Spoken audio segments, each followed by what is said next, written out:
Hello friends, വെറും 2 spoon ചോറും കൊണ്ട് നമുക്ക് നല്ല സോഫ്റ്റ് പുട്ട് എങ്ങനെയാണ് ഉണ്ടാക്കുന്നതെന്ന് ഇപ്പം നിങ്ങളൊന്ന് കണ്ടു നോക്ക്. വളരെ എളുപ്പത്തിൽ നിങ്ങൾക്ക് ഇതുപോലെ ഉണ്ടാക്കിയെടുക്കാം. ഒരു പുട്ട് നനയ്ക്കാനല്ല, പുട്ട് നമുക്ക് മിക്സ് ചെയ്യാനായിട്ട് ഒരു ബൗളിൽ എടുക്കുക. അതിനകത്തോട്ട് നമ്മൾ സാധാരണ പുട്ടുപൊടി, അതായത് 1 കപ്പ്, ഈ ഒരു പാത്രത്തിൽ 1 കപ്പ്, ഇത് ഏകദേശം ഒരു കുറ്റി പുട്ടിനുള്ളതാണ് ഞാൻ പറയുന്നത്. പിന്നെ ഒരു നുള്ള് ഉപ്പ്, നമ്മൾ സാധാരണ ഉപ്പ് ചേർക്കുന്ന പോലെ തന്നെ. പിന്നെ ഇതിൻ്റെ പ്രത്യേകത എന്താണെന്ന് വെച്ചാൽ ഞാൻ പറയാം, ചോറ് വെച്ചിട്ടാണ് നമ്മളിത് ഉണ്ടാക്കുന്നത്. അപ്പോൾ അതിന് ഞാനിപ്പോൾ 2 ടേബിൾ സ്പൂൺ, 1 കപ്പിന് 2 ടേബിൾ സ്പൂൺ ചോറ്, എന്നിട്ട് ഇതിനെ നന്നായിട്ട് യോജിപ്പിക്കുക. എന്നിട്ട് നമ്മൾ മിക്സിയിൽ ഒന്ന് കറക്കുക. അപ്പോൾ നമുക്കത് പ്രത്യേകിച്ച് പിന്നെ നനയ്ക്കുകയോ വെള്ളം ഒഴിച്ച് നനയ്ക്കുകയോ ഒന്നും വേണ്ട. നല്ല സോഫ്റ്റ് പുട്ടായിട്ട് നമുക്കതിനെ നേരെ തേങ്ങ ലെയർ ചെയ്തിട്ട് നമുക്ക് പുട്ടുകുറ്റിയിലിട്ട് ഉണ്ടാക്കാം. അത്രയേ ഉള്ളൂ. അപ്പോൾ കുറച്ച് പുട്ടുപൊടിയും 2 സ്പൂൺ ചോറും ഈ അളവിലാകുമ്പോൾ നമുക്ക് കറക്റ്റായിട്ട് കിട്ടും. അപ്പോൾ ഞാൻ ഇനി അതൊന്ന് മിക്സിയിൽ ഒരു കറക്ക് കറക്കിയിട്ട് കൊണ്ടുവരും. ഞാനിത് മിക്സിയിൽ ഒരു കറക്കം കറക്കി, പക്ഷെ ഞാനത് കൈകൊണ്ട് തൊട്ട് നോക്കിയപ്പം കണ്ട അത് ഒന്നും കൂടെ നമ്മൾ പുട്ടുപൊടി പോലെ നനയാനുണ്ട്.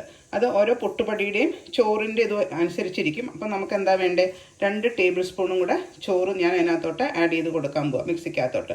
അപ്പോൾ നമ്മൾ ആദ്യമേ അത് കുറച്ച് ആഡ് ചെയ്തിട്ട് പിന്നെ പതുക്കെ ആവശ്യത്തിന് ചോറ് ആഡ് ചെയ്തിട്ട് വേണം അതിനെ പുട്ടുപൊടിയുടെ ടെക്സ്ചർ ആക്കാനായിട്ട്. അപ്പോൾ ഞാൻ 2 ടേബിൾ സ്പൂൺ കൂടെ ആഡ് ചെയ്ത് ഒന്നും കൂടെ ഒന്ന് മിക്സിയിൽ കറക്കി നോക്കാൻ പോവാം. ഇപ്പം ആ മിക്സിയിൽ ഞാൻ മിക്സ് ചെയ്ത് ചോറും പുട്ടുപൊടിയും കൂടെ മിക്സ് ചെയ്തത് ഞാൻ ആ ബൗളിലോട്ട് മാറ്റിയിട്ടുണ്ട്.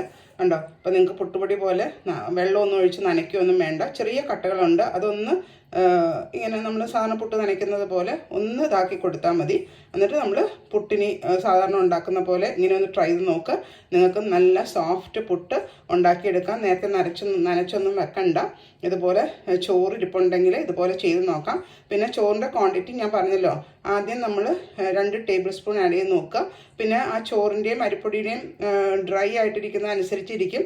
അപ്പോൾ പിന്നെ 1 ടേബിൾ സ്പൂൺ കൂടെ ആഡ് ചെയ്ത് നോക്കുക. അങ്ങനെ സ്ലോ ആയി ഓരോ ടേബിൾ സ്പൂൺ ചോറ് ആഡ് ചെയ്തിട്ട് വേണം നമുക്കതിനെ മിക്സിയിൽ ഒന്ന് കറക്കിയെടുക്കാനായിട്ട്. എന്നിട്ട് ഇനി ഞാൻ അതിനെ പുട്ടുണ്ടാക്കുന്നതൊന്ന് കാണിച്ചു തരാം. ഇനി നമ്മൾ സാധാരണ പുട്ടുണ്ടാക്കുന്ന പോലെ പുട്ടുകുറ്റിയിൽ ഒരു ലെയർ തേങ്ങ ഇട്ട് കൊടുക്കാം.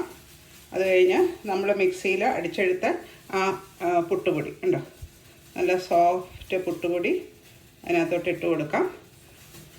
പിന്നെ ഇടയ്ക്ക് ഒരിട്ടിട്ട് നമ്മൾ സാധാരണ പുട്ടുണ്ടാക്കുന്ന പോലെ നമുക്ക് ഉണ്ടാക്കിയെടുക്കാം.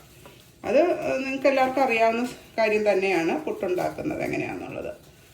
പിന്നെ ഇടയ്ക്കും കൂടെ ഇതിനെ ഒന്ന് നമുക്ക് സ്ട്രെയിറ്റൻ ചെയ്യാം. അത് കഴിഞ്ഞിട്ട് ഒരു ലെയറും കൂടെ തേങ്ങ ഇട്ട് കൊടുക്കാം. എന്നിട്ട് അടുത്ത ലെയർ പുട്ടിട്ട് കൊടുത്തിട്ട് ഏറ്റവും മുകളിൽ തേങ്ങ. അത് കഴിഞ്ഞ് നമുക്കതിനെ ഒരു 10 മിനിറ്റ് സ്റ്റീം ചെയ്ത് റെഡിയാക്കി എടുക്കാം. അപ്പോൾ പുട്ടിനൊക്കെ നല്ല ആവി വന്നിട്ടുണ്ട്. ഇനി ഒരു 5 മിനിറ്റ്സ് കഴിയുമ്പോൾ നമുക്കതിനെ ഓഫ് ചെയ്തിട്ട് പുട്ട് കുത്തിയെടുക്കാം.